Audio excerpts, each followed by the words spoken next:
Muitas vezes nós chegamos na presença de Deus sem entender as coisas.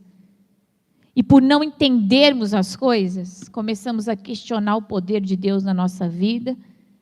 E se Deus de fato vai ou não realizar um milagre. Mas diga em voz alta comigo nessa noite: Deus não está numa posição de réu, mas Ele é o justo juiz. Por que eu estou dizendo isso? Porque quando nós oramos sobre situações da nossa vida, quando nós entregamos áreas da nossa vida e nós começamos a questionar Deus, nós colocamos Ele numa posição de réu. Nós começamos a dizer: Deus, por que o Senhor não fez daquele jeito? Deus, por que o Senhor não agiu daquele jeito? Deus, por que o Senhor não pensou daquele jeito? Por que o Senhor permitiu aquilo? Essa é uma posição de réu. Deus não está nessa posição. E é por isso que nós não temos respostas quando nós fazemos isso, porque Deus não se submete a uma posição que Ele não está. Não é porque eu estou tentando colocar Deus numa posição de réu, que Ele vai responder como um réu. Ele é o justo juiz. Quem crê nisso, dá um glória a Deus. Então, quem faz as perguntas é Deus. Quem libera as perguntas é o Senhor. Mas, acima de tudo, quem dá a decisão final é Ele. Essa é a posição de Deus. Não é a posição de ser questionado ou de ser direcionado, mas a posição de Deus é dizer: então eu decido que será assim que vai acontecer. Essa é a posição de Deus. Não que você não possa perguntar para Ele, amém, queridos? Perguntar as coisas para Ele não coloca Ele numa posição de réu na tua vida, mas dizer para Ele o que Ele tem que fazer ou questionar Ele porque Ele não fez, sim. E quando Deus está na posição errada na nossa vida, diga para você mesmo: tudo vai mal. Porque eu não tenho respostas. E eu preciso de palavras de Deus para construir um caminho. Amém, queridos? E hoje nós vamos vencer o comodismo. E você diz: bispo, mas o que você está falando não tem nada a ver com comodismo. Não? Então, é porque a gente acha que comodismo é não agir. Porque o conceito básico da palavra é esse. É uma pessoa que não age, uma pessoa que está acomodada. Só que se você for estudar a raiz da palavra comodismo, você vai se deparar com 3 palavrinhas. E não é aquela música 3 palavrinhas das crianças, amém, queridos? A primeira palavrinha é uma pessoa que se privilegia acima das outras pessoas. Então, a primeira palavra é privilégio. A segunda palavra é uma pessoa que evita o esforço. Então, nós vamos colocar a segunda palavra como preguiça. E a terceira palavra, egoísmo. Então, uma pessoa cômoda é uma pessoa que se coloca na frente das outras pessoas, que tem preguiça de fazer as coisas e é egoísta. Está vendo que é muito mais do que simplesmente não agir? Amém, queridos? E o comodismo é uma das estratégias do inferno para destruir tudo o que Deus te deu como promessa e por herança aqui na terra. Por quê? Porque Deus não age como ser humano. Deus não pensa como um ser humano e Deus não estabelece nada como um ser humano. O caráter de Deus, ele é diferente do nosso. Gente, o comodismo, ele está na alma de todo ser humano que ainda não tem experimentado os dons e os frutos do Espírito. Essa é a grande verdade. Quem é que nunca se colocou acima de alguém aqui? Hein, meu querido? Entre fulano e ciclano fico eu. É verdade ou não é? Não, eu vou pensar em mim, porque se eu não pensar em mim, quem vai pensar? Se eu não me valorizar, quem vai me valorizar? Se eu não me impor, eu vou ser subjugado? O ser humano, 24 horas por dia. Vou arrancar esse vaso daqui. Arranca para mim, marido. Me atrapalhando. Aleluia. Pronto.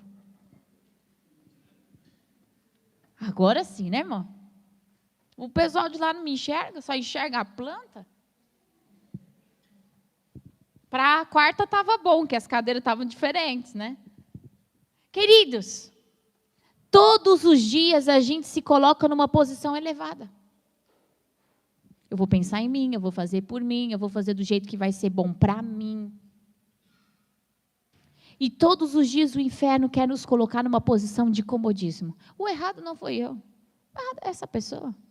Eu oro mais do que essa pessoa, eu busco mais do que essa pessoa, me envolvo mais. Eu estou me fazendo o quê? Me privilegiando.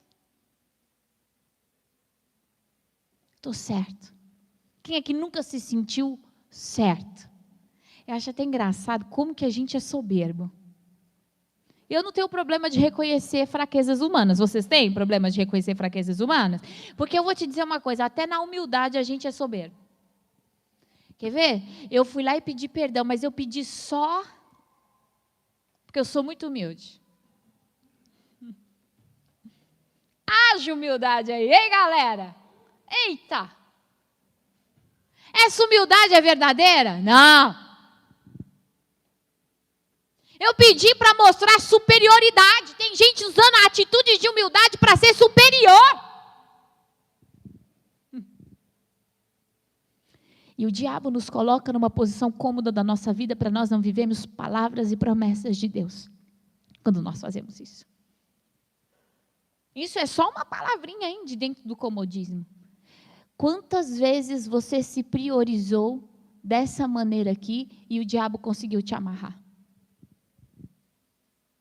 Muitas a gente às vezes nem percebe. Porque a gente se vê tão cheio de razão. A gente se vê tão... Nosso Deus, eu fiz tudo. Olha para o teu irmão e fala, sei. Porque é impossível uma pessoa, pastor Eduardo, que tenha feito tudo e o resultado dela tenha sido um fracasso. Talvez eu tenha feito tudo para me privilegiar.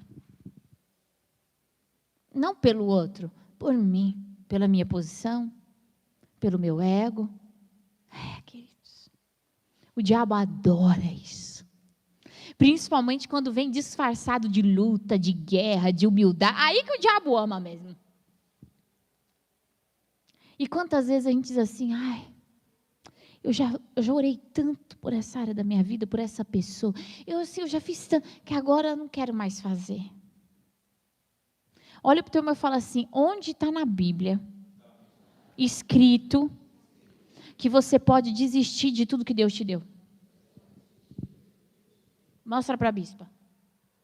Onde que está na Bíblia isso? Desista dos seus filhos, desista dos seus sonhos, desista da sua família, desista da sua história. Onde que está escrito na Bíblia? Quando você se cansar, desista. Quando você achar que já fez de tudo, desista. Onde que está? Não está. Porque isso é preguiça espiritual. Talvez você não seja uma pessoa preguiçosa fisicamente, em nome de Jesus, amém, queridos? Porque o preguiçoso fisicamente é aquele que não quer acordar. Ele dá uma preguiça de tudo, ele vive um cansaço eterno. Todo dia está cansado, todo dia não quer fazer nada. Sai fora. Não produz nada. Tem gente que pode estar nessa preguiça física. Mas a preguiça espiritual, ela é 1 milhão de vezes pior do que a preguiça física. A preguiça emocional, ela é 1 milhão de vezes pior. Porque a preguiça emocional e espiritual me coloca numa situação de que eu não quero mais me envolver com nada.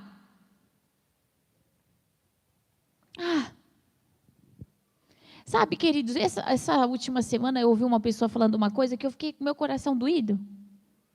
Eu estava perguntando algumas coisas para essa pessoa me disse assim, olha, eu vou te dizer, eu sou casada há quase 40 anos, e no início do meu casamento eu até lutei para a gente ter um bom casamento, para a gente poder se envolver, mas eu percebi que meu marido não gostava de se envolver com nada, aí eu peguei e fui viver minha vida. E hoje eu nem sinto falta dele. Ele vive a vida dele, eu vivo a minha vida, a gente é bem casado, eu fiquei imaginando o que era mal casado, né? Tipo assim, não brigou, tá bom. Mas não se conversa, não fala, nem nada. Isso é um bom casamento? Mas para aquela pessoa que entrou numa preguiça emocional e espiritual, se tornou um bom casamento. Comodismo. É verdade ou não é, pastor Eduardo? É um comodismo. Eu vou tentar resolver. Tentou 1, 2, 3, 10, 20. Dá 30 para frente, eu posso desistir. Olha para o teu irmão e fala, onde está escrito?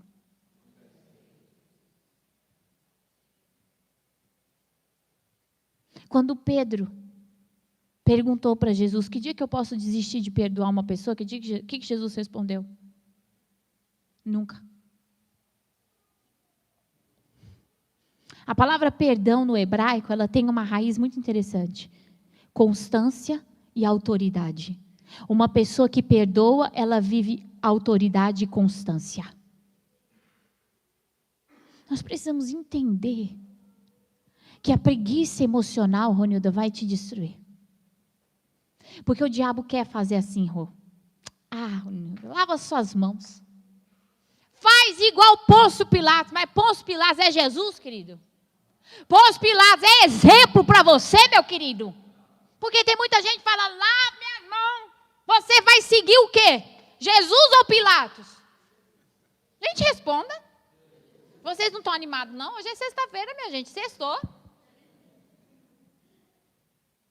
Então, vamos lá. Jesus ou Pilatos? Jesus. E por que você está lavando mão? Jesus tinha tudo para ser uma pessoa cômoda. Ele era cheio do poder de Deus. Ele era o próprio poder de Deus aqui na terra, mas ele todos os dias se colocava acima de nós. Não. Tinha preguiça. Hoje eu vou pregar, não. Nossa, lá vem de novo aquele fariseu. Não tenho paciência para ele, não. Não tenho paciência para isso, não. Olha, eu estou aqui, estou por aqui. A gente ouviu Jesus fazer isso? Pois é. E tudo isso é comodismo. Jesus pegou e falou assim, multiplica aí os pães. 24 pãozinhos, 2 pãozinhos para cada um e nós vamos embora. Foi assim?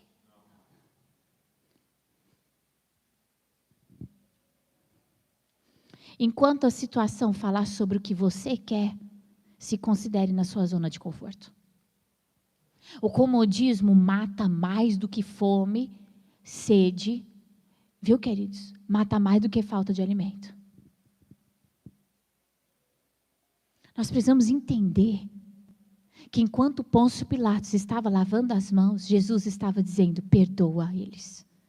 Porque eles não têm a menor ideia do que eles estão fazendo. O egoísmo me faz abrir mão das coisas que me tiram do meu cômodo. O egoísmo alimenta o meu comodismo. Jesus é totalmente o contrário disso. Para nós vivermos as coisas extraordinárias de Deus, diga assim para você mesmo, eu preciso enfrentar o privilégio, a preguiça, o egoísmo pela fé. Vai enfrentar sozinho para você ver o que vai acontecer. O privilégio do outro vai passar por cima de você igual um caminhão. O egoísmo do outro vai passar por cima do teu igual um caminhão. É verdade ou não é? A preguiça do outro vai passar em cima de você igual um caminhão. Então, sem a fé não dá para enfrentar o comodismo não, meu querido. Alguém aqui já tentou enfrentar uma outra situação que dependia de uma outra pessoa e foi na raça? O que aconteceu? O outro fez você se lascar. Não? Eu vou falar. O diabo falou, pode ir, meu filho, porque aqui vem quente que nós estamos fervendo. Se você sabe falar, a gente sabe falar. Se você sabe pular, a gente também sabe pular.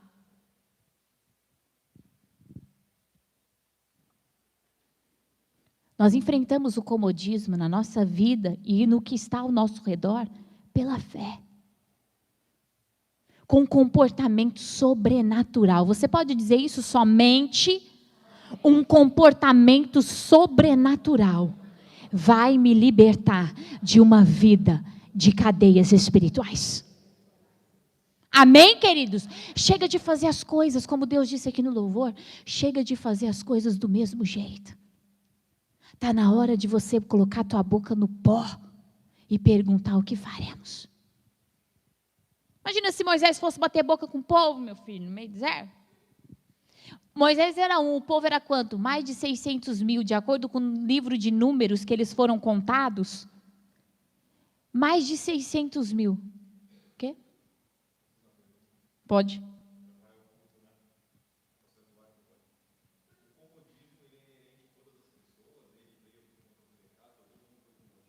O pecado gerou o comodismo. Se você ainda estiver sem os frutos do Espírito e os dons do Espírito, você vai ter comodismo. Só tem um jeito de paralisar, por uma ação sobrenatural. E quem tem essa ação sobrenatural é o Espírito Santo de Deus. Imagina Moisés, batendo boca, Sara, com 600 mil pessoas. Quem vence? Quem vence, minha gente? Mas quando Moisés abria a boca, ele não abria para falar o que ele queria falar, para defender ele, privilégio. Para fazer o que ele achava que ia ser mais fácil para ele, preguiça. E muito menos para dizer, quer saber? Deus quer destruir vocês. Quantas vezes Deus disse, Moisés, vamos matar todo mundo e eu te dou um povo bom? E Moisés disse, olha, Senhor, não faz isso não. Moisés não era egoísta. Ele pensava mais no povo e em Deus do que nele mesmo. Então, quando ele abria a boca, fala bem alto comigo, saía poder e autoridade. E quando Moisés falava, o povo se calava. Por quê? Porque ele falava muito alto. Não. Porque quando ele falava, era o sobrenatural de Deus que estava agindo no meio dele. No meio daquele povo. Você quer mudar a sua casa? Quem é que quer mudar coisas dentro da sua casa? Dá um glória a Deus aí. Então, para de ir debaixo de cadeias espirituais e começa a andar debaixo de um governo de Deus. E quando você for resolver uma situação, você não vai responder usando de privilégios para você, pensando no que seria melhor a sua maneira, a sua visão, mas agora vai ser falado o que saiu da boca de Deus. E quando Deus fala, querido, todo mundo abaixa a orelha. Não é necessário gritar para falar uma palavra de Deus. Basta que você fale com autoridade. Estamos juntos nesse comodismo aqui? Podemos seguir? Todo mundo entendeu? Olha para você mesmo e diga, eu preciso romper com essa essência e entender que Deus tem algo maior para mim. O comodismo vai me levar para onde? Para a destruição. Existem muitos cristãos cômodos. Ele chega na casa dele e diz assim, vocês estão tudo no inferno. Eu estou no céu. Porque eu oro não sei quantas horas. Você ora, você não ora, nunca vi você orar. Porque eu sei, você não sabe. Tem cristão que é assim? Eu não vou na tua casa porque é cheia de demônio.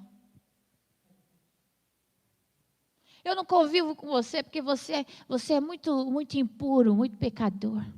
Sou santo. Uma piscina para o diabo nadar.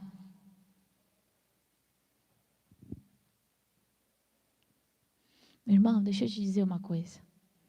O caminho do comodismo é a destruição.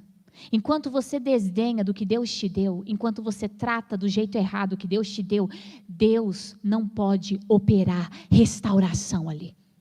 Então, o diabo vai operar destruição. Para agora e começa a fazer uma retrospectiva de como funcionam as coisas na tua casa, como funcionam as coisas com seus filhos, como funcionam as coisas no teu casamento, como funcionam as coisas no teu trabalho, como funcionam as coisas com você, que tipo de palavra você fala, que tipo de coisas você fala, como você age, como você reage. Você está alimentando transformação ou destruição?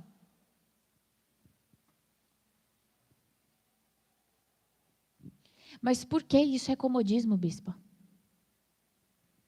Olha para mim e diga em voz alta, sempre que o cômodo for ser como eu, então isso é comodismo.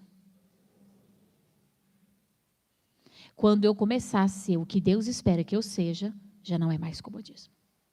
Gente, viver uma vida com Deus, a gente sai totalmente da zona de conforto. A gente tem que mudar tudo, muda o jeito de falar. Quem aqui já percebeu isso? Que o Espírito Santo fala, não fala assim? Você nunca ouviu o Espírito Santo te dar um toque. Fala assim, não? Mas meu jeito, o Espírito Santo fala, mas acabou, isso daí acabou. E a gente começa a se sentir incomodado com a gente. Quem aqui já se sentiu incomodado com você mesmo? Parece que você já não estava mais combinando com a vida que Deus estava te colocando. Olha o seu tom de voz. Olha essa roupa que você está vestindo. Olha esse olhar que você deu. Olha o que você falou. E de repente a gente estava incomodado com a gente. Se isso está acontecendo com você, fala glória a Deus. Deus está me tirando do comodismo. Debaixo de armas e estratégias do inferno para destruir o bem que Ele nos deu.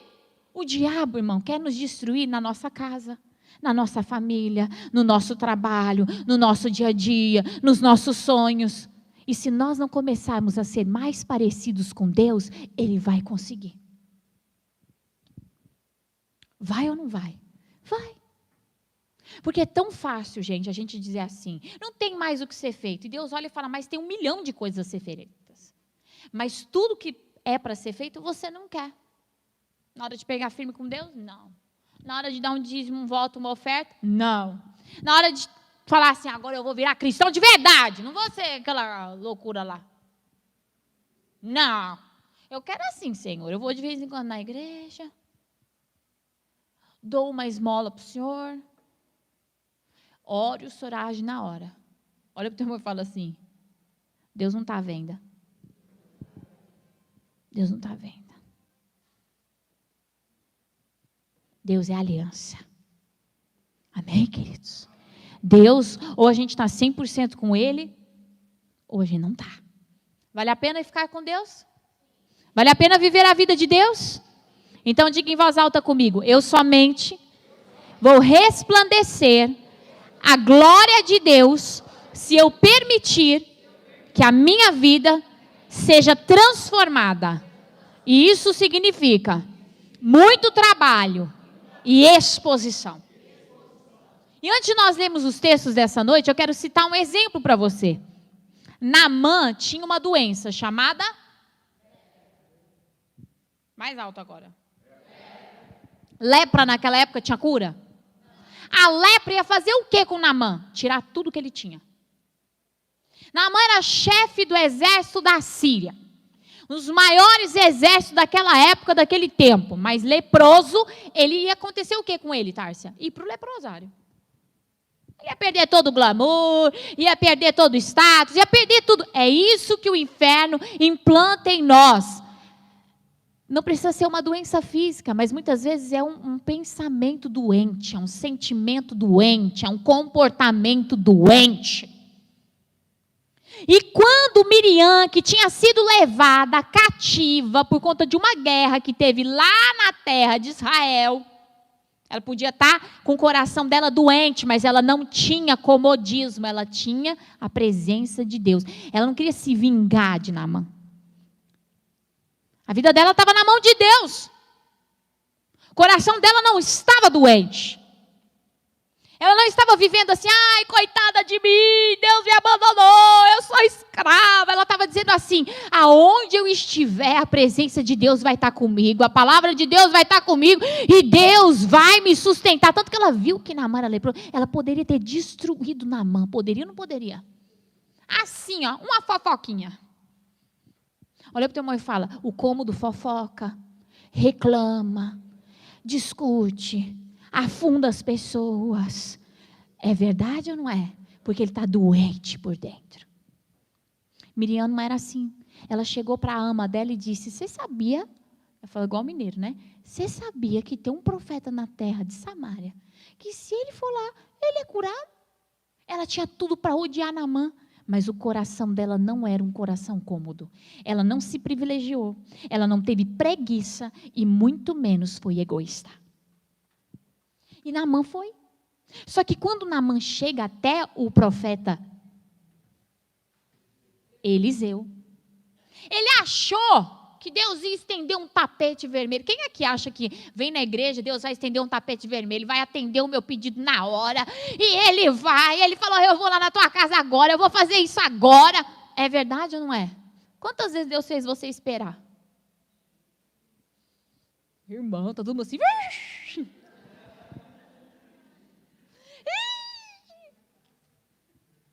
É verdade ou não é? Faz parte do caráter de Deus colocar a gente na nossa posição. Eu comecei o culto dizendo, ele não é réu, ele é juiz. Nós sentamos no banco do réu muitas vezes. Somos nós que sentamos muitas vezes no banco do culpado muitas vezes. Ou do injustiçado muitas vezes. Mas Deus não, Deus sempre ocupa a mesma cadeira. Justo, juiz. E muitas vezes a gente está na cadeira errada e Deus vai e bota a gente na cadeira certa. Só que a cadeira muitas vezes não é aquela que a gente quer sentar. Eu sou injustiçado. Deus fala, você é o réu. Você é o culpado. Não sou. Imagina Jesus. Olha o que fulano fez comigo. E Deus fala, você vai ter que sentar na cadeira certa. E Ele levanta situações para colocar a gente no nosso lugar. Levanta ou não levanta? A gente não gosta, mas dá para dar um glória a Deus aí? Porque quando a gente senta na posição certa, é quando Deus muda a história da nossa vida. Amém? Olha a importância da gente sair desse vitimismo, desse comodismo. Queridos, quando aquela menina falou isso, ele chegou, o profeta Eliseu nem abriu a porta para aquele homem. Nem abriu, mandou Geazi ir lá falar, faz o seguinte, você se lava 7 vezes no Jordão, você vai estar curado. Ele nem conversou com aquele homem. Aquele homem achou um absurdo a forma como ele foi tratada. Dá um sorriso para a pessoa que está perto de você e fala, com certeza Deus já fez isso com você. Amém? Quem aqui já teve algum apelo, estava aquele fogo e Deus falando, aí veio a bispa, um pastor foi orar para você e falou, Deus te abençoe. Quem aqui já passou por isso? Aí você fala, Deus, você falou tudo para aquela pessoa. E para mim, Deus te abençoe? Como assim, Senhor?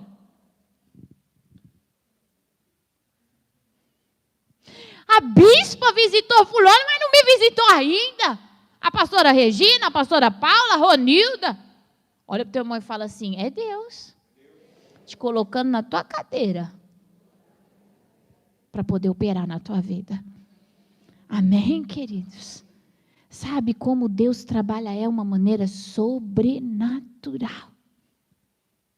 Aquele homem falou, eu não vou me lavar no Jordão, não. Tem rios muito melhores. Pois é. Mas não é o meu privilégio que vai me curar. É a palavra de Deus. Aí chega uma pessoa bem não cômoda. E diz assim, Senhor, eu vou uma pergunta para o senhor. Se ele te pedisse uma coisa mais difícil, você faria? Faria, então faça isso.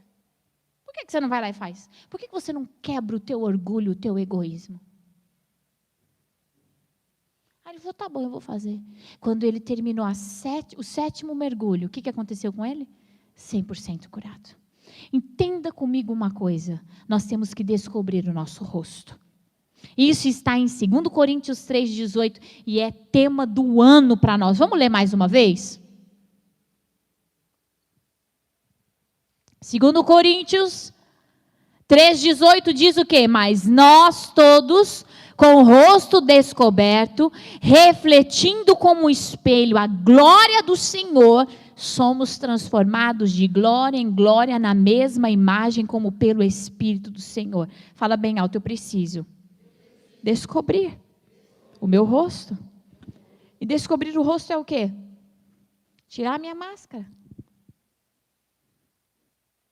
Tirar as minhas palavras de ênfase. Abrir mão do meu, mas é sempre assim, Senhor, mas eu isso, e começar a dizer, Senhor, tem alguma coisa errada comigo. Trabalha na minha vida. Vamos parar de pôr a culpa nos outros e vamos começar a dizer, Deus, tem alguma coisa errada comigo. Trabalha na minha vida. Porque eu não quero refletir uma imagem distorcida, eu quero refletir a tua glória. Chega. Chega de ser palco para o diabo, chega da minha boca ser ponte para o inferno, chega dos meus ouvidos serem um canal do inferno na terra. Chega, trabalha a minha vida. E Pedro, lembra de Pedro? Quem lembra como foi Pedro na terra? Diga amém. Um homem estourado, a gente já falou sobre ele. Um homem impulsivo, ele viveu experiências, ele escreveu um texto que está lá em 1 Pedro, capítulo 1, do 13 ao 16. Vamos ler junto?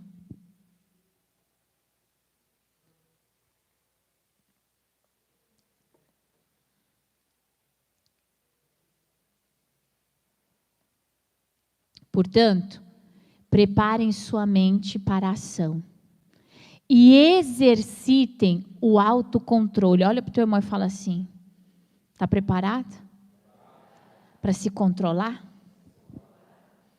Para preparar para a ação os pensamentos de Deus, o jeito de Deus, a vontade de Deus, o tempo de Deus. Lê em voz alta comigo: depositem toda a sua esperança na graça que receberão quando Jesus Cristo for revelado. Então olha para o teu irmão e fala assim: a tua esperança não pode estar na situação como ela está agora, mas na graça do que Jesus vai fazer quando Ele se revelar nessa situação.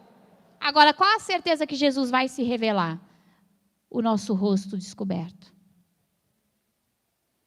Quando a gente se render para Deus, você pode ter certeza que Deus vai começar a se revelar. Senhor, não vai ser a minha vontade. Não faça a oração de Jesus. Não faça a minha vontade. Faça a sua. É fácil fazer a vontade de Deus? Não, porque ela não é a minha. Pode ser até bom de fazer, mas não é a minha. Já me incomoda só porque não é o que eu quero. Não é do jeito que eu quero. Não é no tempo que eu quero. Mas quando eu faço isso, eu abro o meu viver para uma esperança de uma glória que não está dentro de mim. Que ela é sobrenatural. Ela vem de Deus. Então não vai passar pelas minhas fraquezas. Então diga assim comigo: sempre que eu me abro para viver a esperança de Deus, já não depende mais do que eu acho, do que eu sinto, do que eu posso, mas depende só de Deus. Eu prefiro depender só de Deus. E você? É difícil? É. Vale a pena? Vale. Eu não vou depender da minha força, eu vou depender da força de Deus. Eu não vou depender da minha honra, eu vou depender da honra de Deus. É difícil? É. Mas vale a pena? Vale. Ele ainda diz o seguinte: não sejam filhos desobedientes. Tem uma outra tradução que diz: sejam filhos obedientes. Não voltem ao seu antigo método de viver, quando satisfaziam seus próprios desejos e viviam na ignorância. Fala bem alto: o cômodo. Não, gente, mas fala. É um ignorante. Por quê? Porque o cômodo só vê o que quer ver, só sente o que quer sentir e só faz o que quer fazer. Isso para Deus é uma pessoa ignorante, que não sai daquele mesmo caminho, daquele mesmo discurso, e não vai sair do mesmo final. Vai ter sempre o mesmo final. E qual é? Destruição. Então diga mais uma vez bem alto: o cômodo não passa de um ignorante. E hoje isso acaba na nossa vida, amém, queridos? Em nome de Jesus.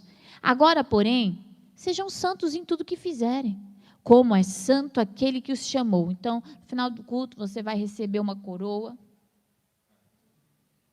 uma áurea, para você botar ali na sua cabeça. O que é ser santo em tudo que eu faço? Eu nunca mais vou errar. Dá uma risada aí. É claro que você vai errar. Então nunca vou ser santo. Meu querido, ser santo não é não errar. Ser santo é depender de Deus. Ser santo é reconhecer: Deus, se eu for por mim, eu vou cair nos três ou em um dos três. Ou eu vou ser egoísta, ou eu vou ser preguiçoso, ou eu vou colocar privilégios. Senhor, vai na minha frente. Me ensina. Me ensina a viver, me ensina a falar, me ensina a me portar. Porque não é possível que só o outro está errando. Alguma coisa eu estou fazendo. E se não está acontecendo milagre, com certeza eu não estou fazendo o que deve ser feito. Porque uma pessoa cheia do poder de Deus altera qualquer realidade. E não somos nós. É por causa do poder de Deus que isso acontece. E agora, você vai olhar uma porção do texto que eu vou ler com você. Feche os seus olhos, eu quero que você se imagine dentro desse texto. Pedro, ele fala assim, você está se aproximando de Jesus Cristo. Começa a se imaginar se aproximando de Jesus agora. E eu vou ler esse texto para você. Está em 2 Pedro. Você tem se aproximado de Cristo. Ele é a pedra viva. As pessoas o rejeitaram. Mas Deus o escolheu para lhe conceder grande honra. Quem é que consegue ver Jesus em honra? Diga amém. Um Jesus acima de você. Um Jesus cheio de autoridade. Ele diz assim, vocês também são pedras vivas, com as quais um templo espiritual é edificado. Além disso, são sacerdotes santos. Você consegue se ver essa pessoa? Porque muitas vezes a gente tem dificuldade, a gente olha para a gente e diz, meu Deus do céu, eu não consigo ser essa pessoa não. Eu não consigo, Senhor. Pedro também passou por essa luta espiritual interna.